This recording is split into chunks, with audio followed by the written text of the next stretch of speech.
An amphibious army exercise on the Swan River today turned into a rescue mission when 2 troop-carrying vehicles sank. 14 soldiers were picked up and taken to safety after 2 armoured personnel vehicles, known as ducks, went down off Chidley Point in Mosman Park.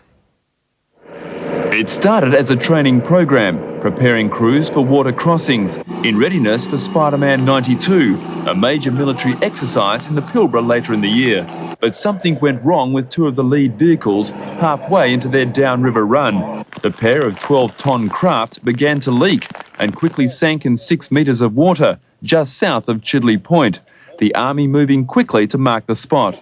Rescue craft on the scene picked up crew members, including a Channel 9 cameraman, who were taken away for hot showers and warm clothing. Absolutely no injuries whatsoever.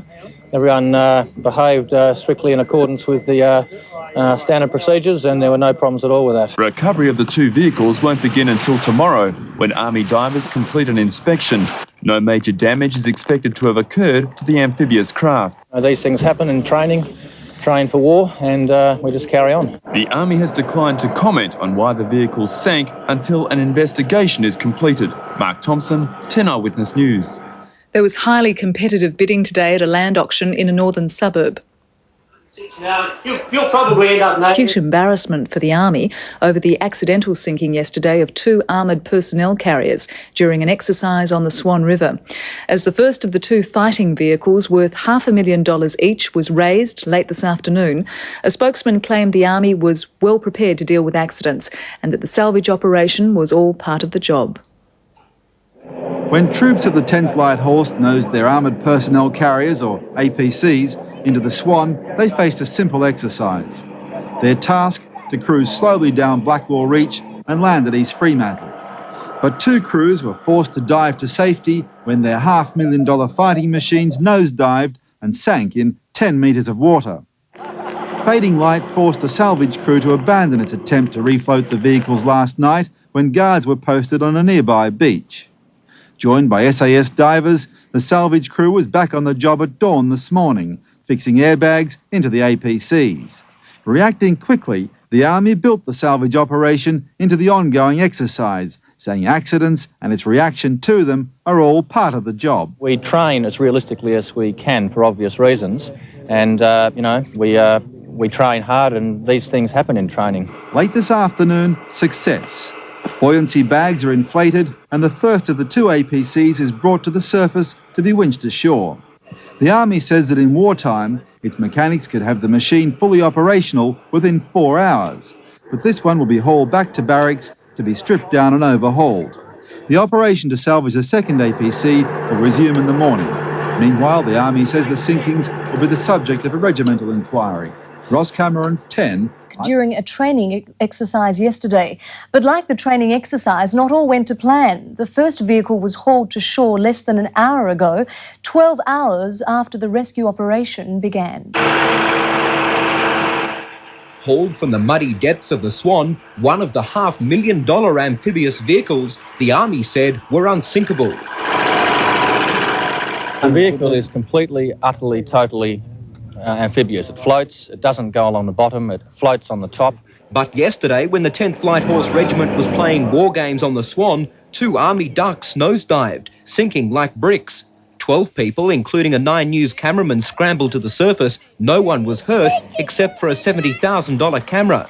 But today there were some bruised egos in the Army, which is trying to piece together what went wrong. We can't be sure. The matter's under investigation anyway, so I really couldn't venture an opinion on that. Divers went to work at dawn, but by midday, still no sign of the carriers. But the way the vehicle settled on the bottom has just meant that we've had to get a bit of extra gear in. Dive teams were cautious of the frigid waters. They managed to float one vehicle just after lunch, crews on shore pulling it to dry land. But it was 5 o'clock this afternoon before it was dragged onto the beach. Crews have secured the second vessel, but it's sticking to the bed of the Swan. Divers are braving the chilly waters tonight, pushing ahead with the salvage mission. Michael Usher, National 9 News. In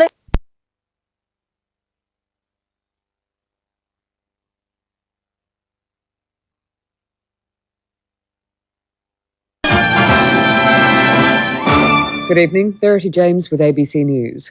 Paul Keating's One Nation promises made earlier this year come home to roost in Tuesday's budget.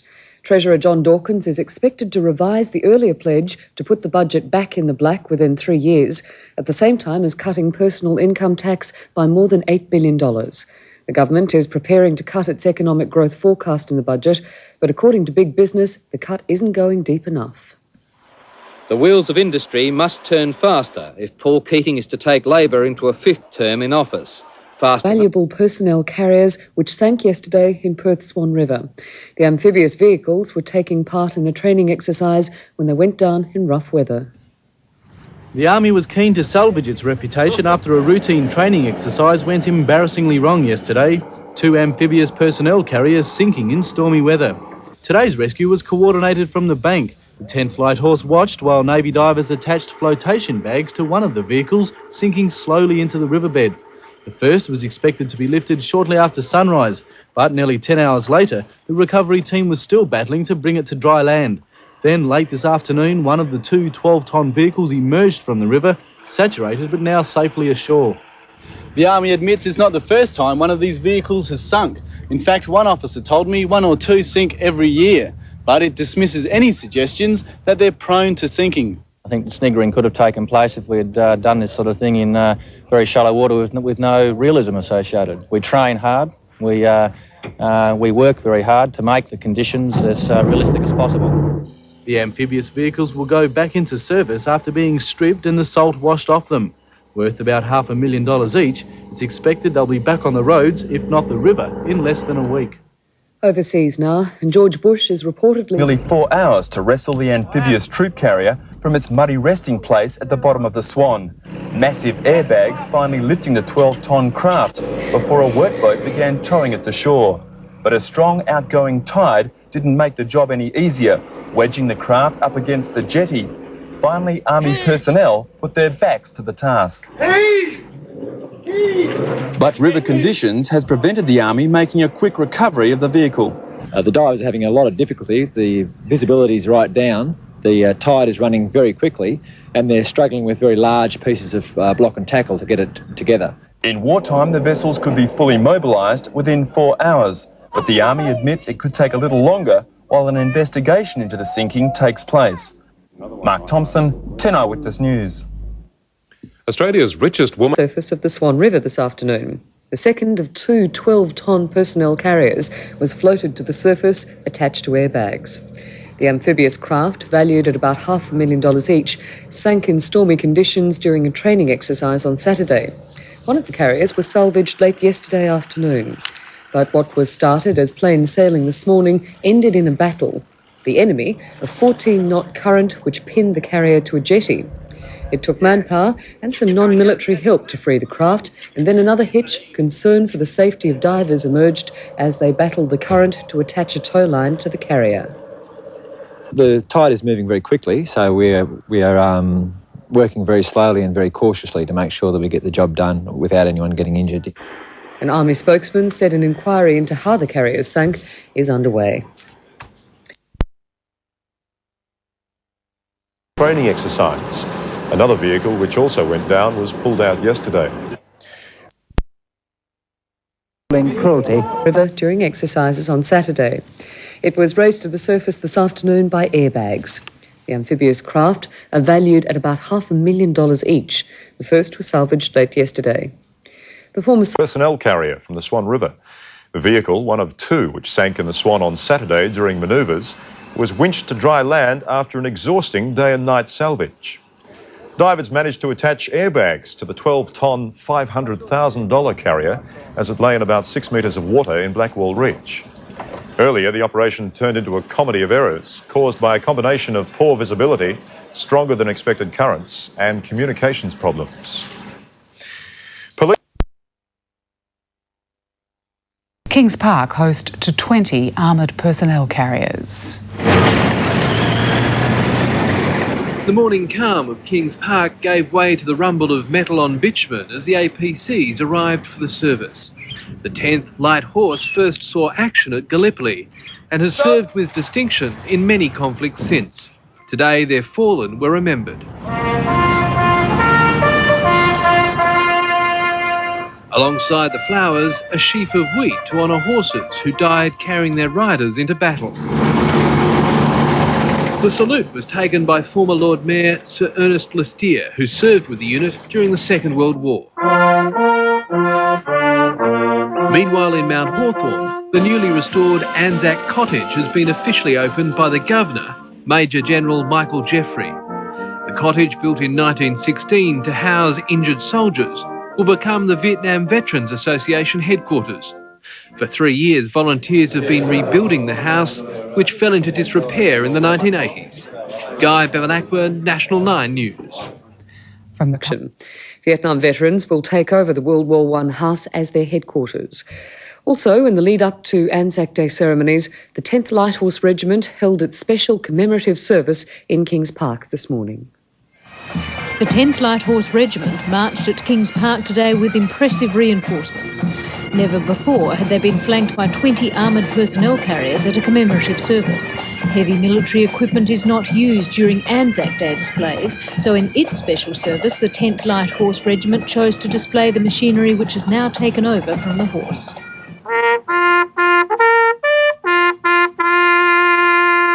The regiment first saw action on the Gallipoli Peninsula. It also served in Palestine, Sinai, Jordan and Syria. The current 10th Light Horse Regiment recognised its history today and made a special tribute to the horses which fell on the battlefields. At another commemorative service, the Vietnam veterans today opened Anzac Cottage, an historic house built in 1916 as Australia's first World War I memorial. The house in Mount Hawthorn was originally built as a practical memorial that was also used to house a wounded World War I veteran and his family. It was built in a day, using 200 workers. Rebuilding it took more than a year, 80 years later. A group of high-profile women television presenters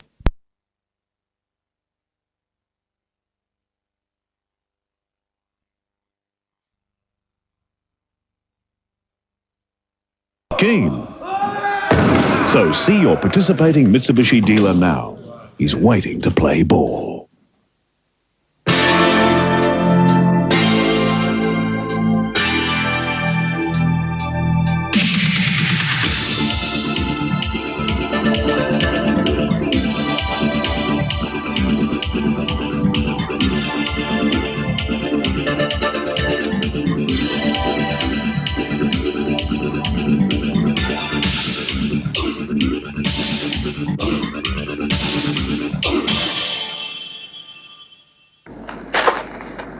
Year in and year out, one West Australian company has been building quality and strength from the ground up.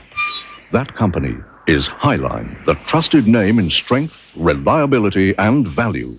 Choose from Highline's huge range of garden and industrial sheds, garages and workshops, or let us tailor-make to suit your needs. When it comes to strong, dependable garages, patios and sheds, Highline has everything that opens and shuts.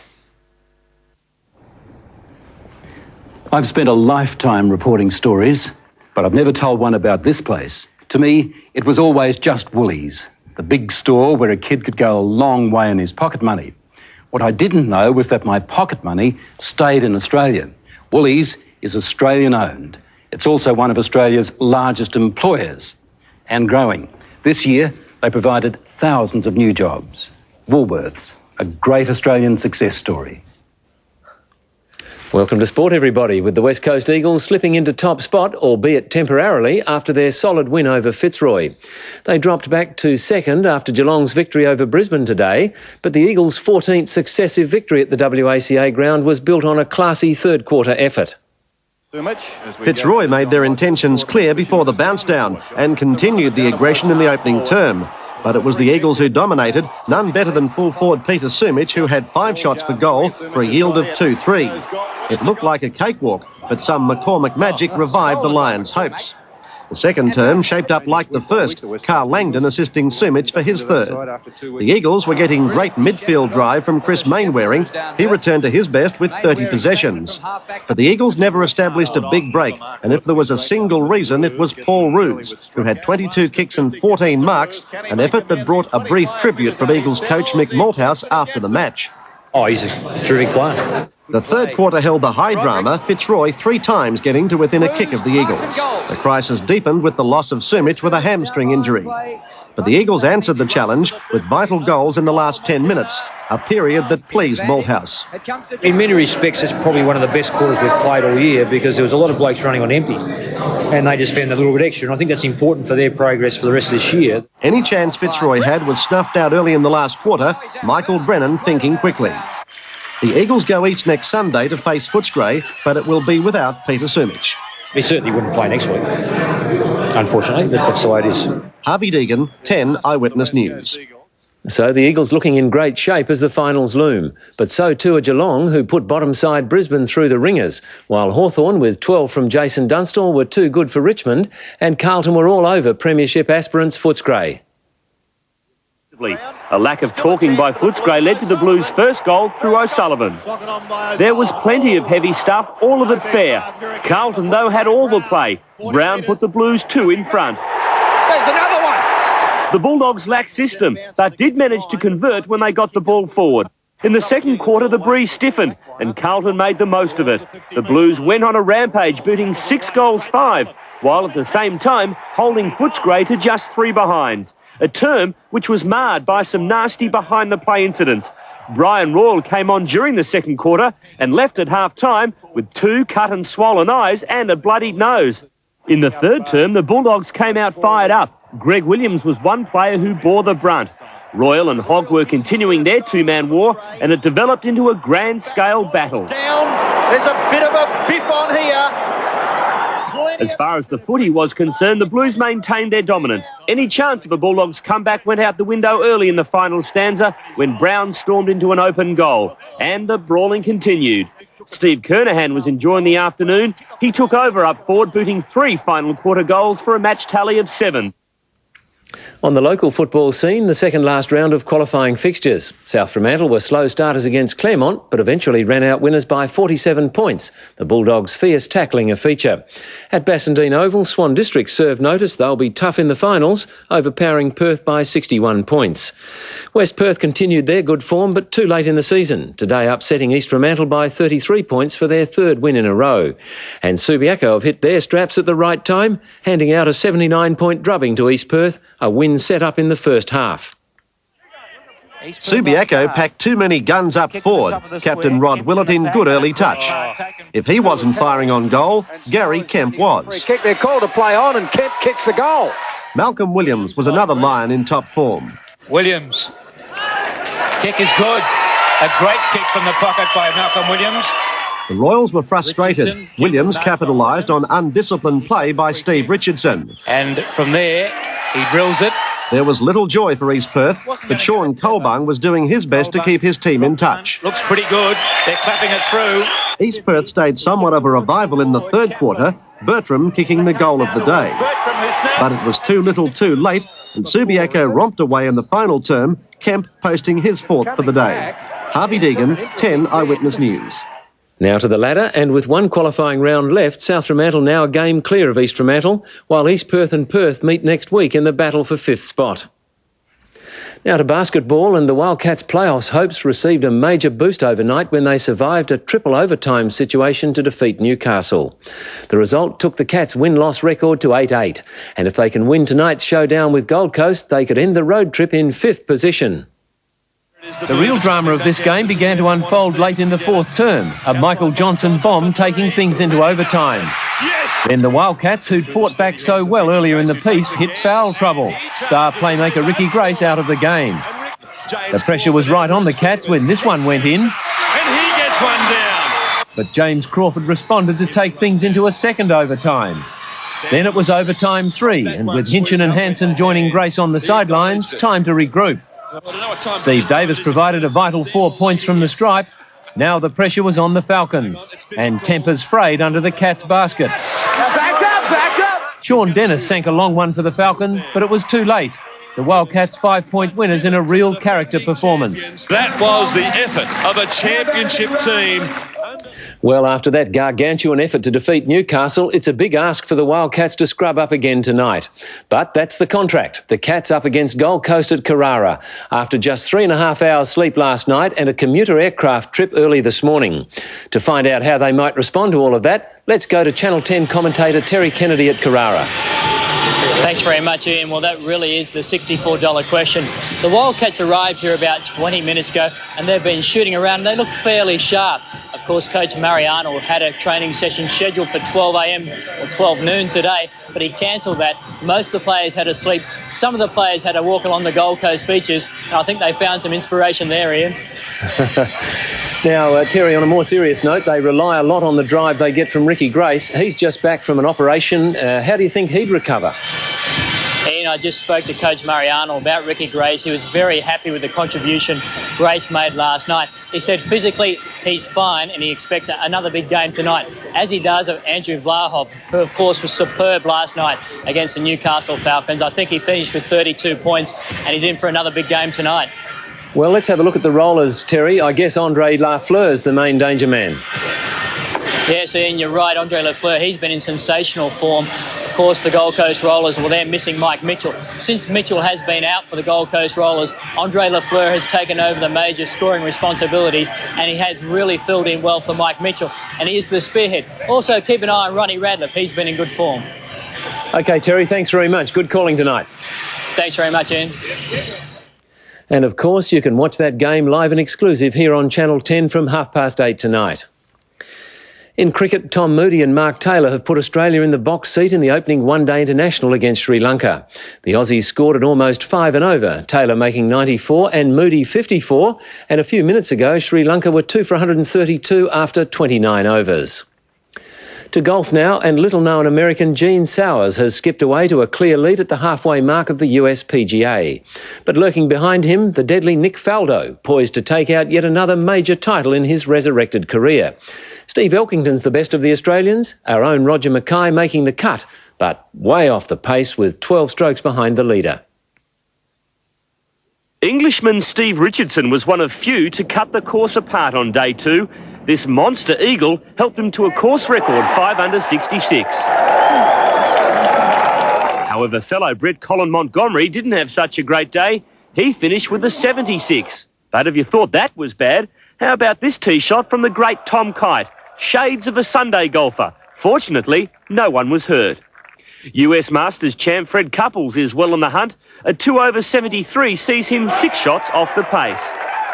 The man they have to catch is the BP of the golfing world, the quiet achiever, Gene Sowers. He shot a 2 under 69 and leads the field by 2 strokes. If anyone can catch him, surely it's this man. Nick Faldo is attempting to become the first man in 10 years to win back-to-back major titles. The Englishman fired a second round 1 under 70 and must be rated the favourite to win. The most important thing is to stick in there tomorrow and keep battling away, and and just keep doing my thing and see what happens. The Wallabies have made it into the history books by becoming the first Australian touring rugby union side to defeat Northern Transvaal. The Aussies had to overcome a strong team that was missing 4 Springboks, all playing in tonight's test against the All Blacks. The Wallabies were taken back by the power of the Northern Transvaal 8, but by half-time, Australia had established a modest lead 9-6. Michael Liner will change that. Australia go to the lead. That was the last we saw of Liner. A knee injury forced him to become a spectator in the second half. With little action in the first half, the fans became restless. Then after the break, the Wallabies lifted and the Wizard of Oz, David Campese, did what he does best. Campese! Little! Jason Little! Northern Transvaal refused to bow down and after what looked like a blatant knock-on, crept within 3 points of the Aussies. And in the air goes straight upfield. Good support. Stridham scores the try. Then, the master of ad-lib football sealed the match. Campese. Yes! Try to Australia. And you can watch the test match between the All Blacks and the Springboks here on Channel 10 from 11:15 tonight. That's where we leave sport. Next, Kathy, pick up with the weather. Good evening.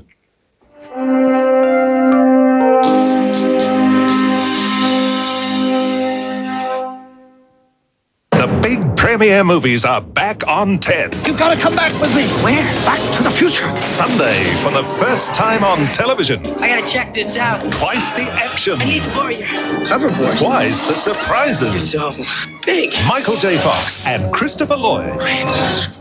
With Michael J. Fox and Michael J. Fox. Mom, is that you? Sunday, 8:30 on Channel 10. The Australian television premiere of Back to the Future Part 2. No preservatives, no added colour. That's Natural Slate from the Natural Slate Company with WA's largest range of Indian and Chinese slate. Buy now at cheaper than wholesale prices, as low as an unbelievable $9.50 per square metre. The Natural Slate Company.